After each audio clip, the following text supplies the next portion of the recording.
Two of the most dominant players in the 2000s, Terrell Owens and Donovan McNabb. Both incredible players, superstars, Hall of Fame nominees, Pro Bowlers, and both unable to share the spotlight or ever admit when they were wrong. And both helped destroy an incredibly promising team that had gone to 4 straight NFC Championship games. This is one of the first and still ongoing NFL controversies.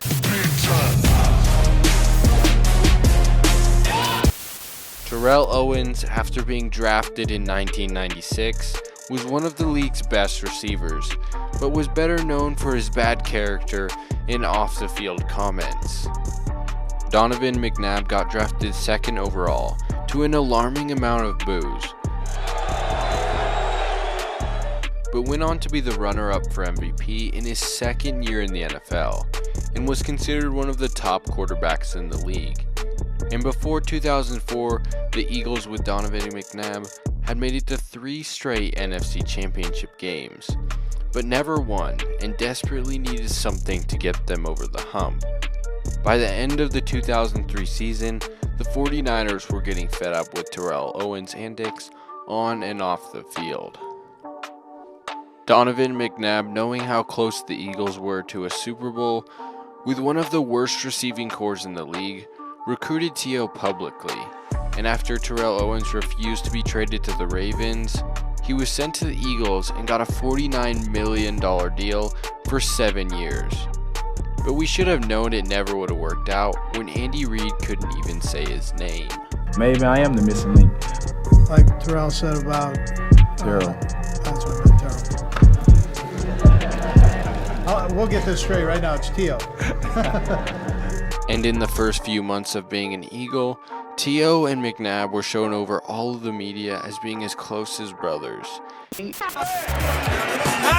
damn awesome too. Hey, big players make big plays, baby. Bye. T.O. and McNabb dominated the first half of the season and were undefeated. But during the first loss of the season versus the Steelers, T.O. was caught on the sideline yelling at McNabb, who seemed to just ignore him. After the game, the incident was brushed aside, with McNabb and Andy Reid saying it was nothing, and Owens made sure to tell everybody that he had no problem with McNabb, even though what happened next definitely shows it did start something. Against the Giants 3 weeks after the incident, on the second Eagles offensive play, T.O. became wide open, but was not thrown the ball. After expressing his feelings in the huddle, McNabb responded with, "Shut the F up." So I go back to the huddle and I was like, dude, I was open. You know what his response to me was? I know what his response was, but go ahead, tell Skip. Shut the F up, okay? T.O. became super angry, fuming on the sideline to anyone who would listen for the remainder of the game. Even McNabb didn't deny the comment and said that the offense was his show. Alright guys, I know you've enjoyed to this point in the video, so make sure to smash that like button and consider subscribing for weekly NFL content just like this. Then, against the Cowboys, only 3 weeks away from the playoffs, on December 19th, T.O. was horse collar tackled and injured his ankle.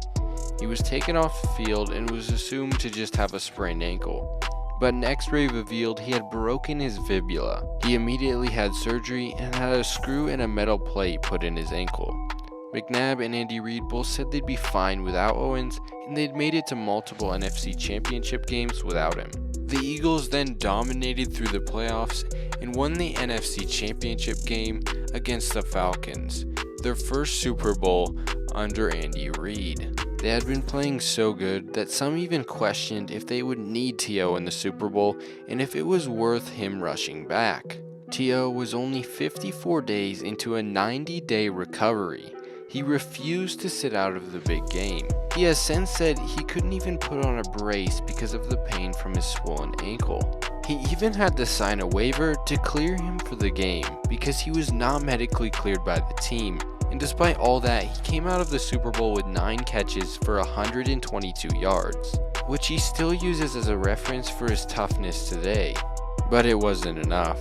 The Eagles still fell to the Patriots and Tom Brady. Donovan McNabb threw 3 touchdowns, but also 3 interceptions. and allegedly threw up in the huddle, which we'll get to later. T.O. went into the offseason wanting a new contract despite just signing his $49 million contract 1 year before. He wanted more guaranteed money, and his current contract was all based on incentives and kind of a mess. But McNabb didn't say anything in support of his new contract, which T.O. took as a sign of disrespect, after McNabb had supported multiple other teammates on their contract. And in an interview with ESPN, T.O. was asked why he deserved a new contract. He responded with, "I wasn't the one who got tired in the Super Bowl. I'll let you guys figure out what that means." T.O. was then asked this. Your friend, Michael Irvin, recently said that if Brett Favre was the starting quarterback for the Philadelphia Eagles, they'd be undefeated right now. What do you think of that comment? I mean, that's a good assessment. I would agree with that. T.O. was suspended 2 games for his comments. After an argument with Andy Reid, he was sent home and told to stay in shape. And in one of his most famous moments, T.O. went home, and when the media showed up 30 minutes later, he went out into the front yard and put on one of the biggest shows of his career. The Eagles then told T.O. to stay home for the remainder of the season. T.O. held a public apology, but was not allowed back on the field. McNabb called the apology a joke, and without T.O. and McNabb being injured most of the season, the Eagles missed the playoffs, and on March 14, 2006, the Philadelphia Eagles cut Owens. 2 months later, T.O. published his autobiography. McNabb took shots at him, saying it was a children's book and that he completely misquoted everything about the Super Bowl in his own biography. T.O. then signed a 3-year, $25 million contract with the Dallas Cowboys, which is funny considering his most famous celebration.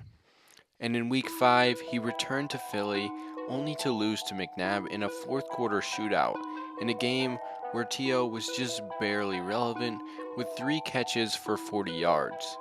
T.O. went immediately to the locker room, looking disgruntled, and never said anything to McNabb. And even though all this was 15 years ago, as recent as last year, both players have revealed their side of the Super Bowl story on Bleacher Report. He doing sit-ups, he doing push-ups, he playing basketball, he ordering pizza for the people out there. And we sitting there at training camp just like, you gotta be kidding me. McNabb said that T.O. ruined the Eagles team and was a cancerous teammate. T.O. wanted to tell his side of the story on Bleacher Report and called McNabb phony and accused him of drinking the night before the Super Bowl, which attributed to him throwing up in the huddle. And he was allegedly tired playing in the Super Bowl. Some things that were said and known after the fact about, Donovan's play, things of that nature. Like what? I mean, they said he threw up in the huddle. Why would somebody lie? There are teammates that said he threw up in the huddle. Personally, I didn't see it, but there are guys, and I know that there are teammates that I've talked to recently that said that they saw him throw up in the huddle. I've talked to teammates since then and know for a fact that he was out the night before. He was out the night before? Yeah, he was out the night before the biggest game. And it still seems like every few months they take a shot at each other, and just about every chance T.O. gets, he'll throw McNabb under the bus for dismantling their Super Bowl team. In the end, both players divided the locker room, and as far as I'm concerned, both are responsible for what their greatest weakness. Neither could ever admit when they were wrong. Alright guys, sack that like button if you enjoyed this video and you want more weekly NFL content. Subscribe. Make sure to hit that bell and I'll catch you guys in the next upload. Until next time.